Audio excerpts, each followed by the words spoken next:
Hi, today's good person to know is Simon Banov. He's Director of Marketing at Opta. Opta is the world's leading sports data company, and what they do at Opta is watch a lot of sports. In fact, football is 80% of their business. They have some funky software that enables them to manipulate the data that they've collected so they're able to make assessments, predictions and forecasts of how a player is going to play in a particular match. Opta make their money exclusively by selling their data to other companies, mainly TV, sports channels, magazines, newspapers, football clubs and various other clubs as well. They use social media to raise their profile by giving information to the end user, i.e. the fan interested in the sports. Simon's talk is about the benefits of using Twitter and says it's important for them to have more than one account. The tweets have to be consistent throughout. The key is to talk to the customer and stay abreast of any issues that may arise. Obviously for Opta, timing is critical and they get most of their tweets during a match. He says that in order to get a following, the information has to be helpful, funny, and you've got to give information that they don't have access to. But he says also to accept that not everyone's going to like what you do or be a fan. I always wondered how they managed to get those stats on the screen when I'm watching a game, and now I know.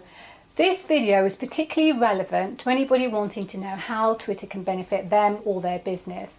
Opta have done a fantastic job at generating a massive following, and I'm sure by taking some of the tips that Simon said in this video, you can translate it to your own business as well. So I hope you enjoy it and thank you for watching. That means we watch a lot of sport, largely football. Football's 80% of our business. After we've watched the sport using our fancy software and our analysts, we turn it into stuff like that, which is XML. Once you have XML data from football and cricket and rugby live as the games go on, you can turn it into all different things. Average positions of players as a match is going on, so you can work out some tactical stuff. Next to it there you've got a wagon wheel from cricket, so you can work out how an innings is going on and how particular batsmen are progressing. And then once you have a database of data, you can turn it into facts and stats and little bite-sized nuggets of information. If you're ever watching Sky Sports News or Sky Sports or ITV or BT Sport or Eurosport or any of these guys, if you're ever reading sports information in a newspaper or a magazine or wherever, it's generally come from us. Top in the middle, that's Cesc Fabregas about to take a penalty. One of the things we record amongst the 2,000 individual bits of data we record from every single game of football is where people put penalties when they shoot them. So the XML powers the graphics at Sky, and before he's even put the ball on the spot, you can have a look and see where Cesc Fabregas put his last 5 penalties. We'll sell that information to Arsenal, Chelsea, Man City, Liverpool, England, Italy, all of these guys, as well as the broadcast. B2B company. We make our money absolutely exclusively by selling our data to other businesses. But our social media strategy is a B2C strategy to raise our profile with the end user who is fans, to achieve pull through of the business through the business channels and increase our revenue that way. We've been active on social media for about 4 years in total. Average of 10,000 retweets a week, sometimes up to 50,000 depending on how many games are on. Consistency is key. If you've ever seen Opta Joe, we use a standard format to tweet all the time. We put a number and then a fact, and then a summary word. We do that on Opta Havia, which is South America, we do it on Opta France, which is Germany, we do it on Opta Paolo, which is Italian, all with the same format. Our editorial team, thinking of stuff that's interesting, putting it into a bite-sized format, and knocking it out in a reliable and consistent way over Twitter that people can identify with. First thought that Opta Joe would work for everybody, that we could do facts about Spanish football and Italian football and German football and South American football and rugby and cricket and all this from the same account.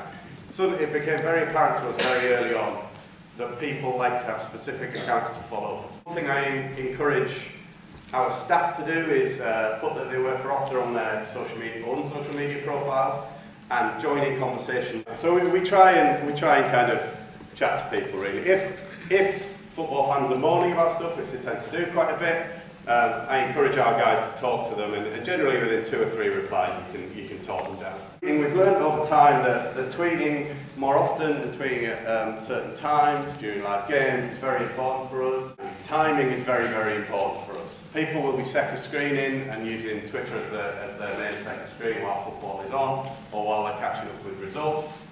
We get most of our engagement, most of our retweets, most of our mentions if we've tweeted something as the football is going on. One of the things we do, which kind of under the radar, is we target particular people to amplify our message. Footballers like being told that they're good at stuff, generally.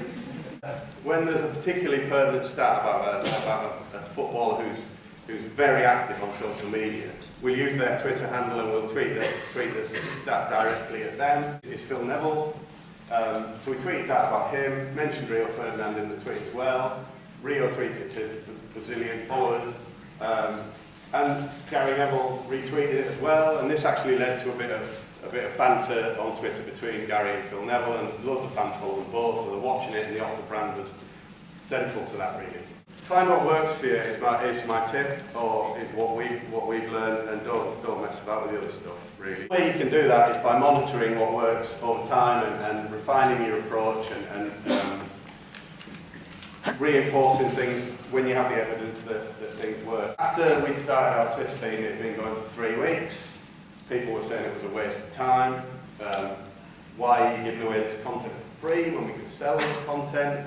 You know, why there's only 100 followers or whatever. These things take time. If you believe in it, stick with it. This is how I see Twitter, basically. All the information in the whole wide world, people who are cleverer than you and than you. Stuff that's cool, funny and interesting, people who have more access than you and then you. Be on people's Twitter timelines you're on people's Twitter timelines for a reason. You're either helpful to them and you point out stuff that they don't know, you're either funny and interesting and keep them amused, or you have access to stuff that they don't have. The best football Twitter accounts do the simplest stuff.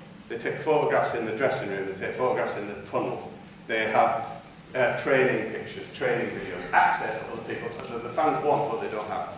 We have access to a database of stats that they don't have. That's what we do, and we try and be a bit funny and a bit interesting, but largely it's about the access to the stuff that they don't have. I think retweets are very, very powerful, and we don't retweet stuff unless we're happy to vouch for the people behind that tweet, the people, the brand, and the content of that tweet. The very last one really is accept that not everyone likes you, accept that not everyone's going to be a fan.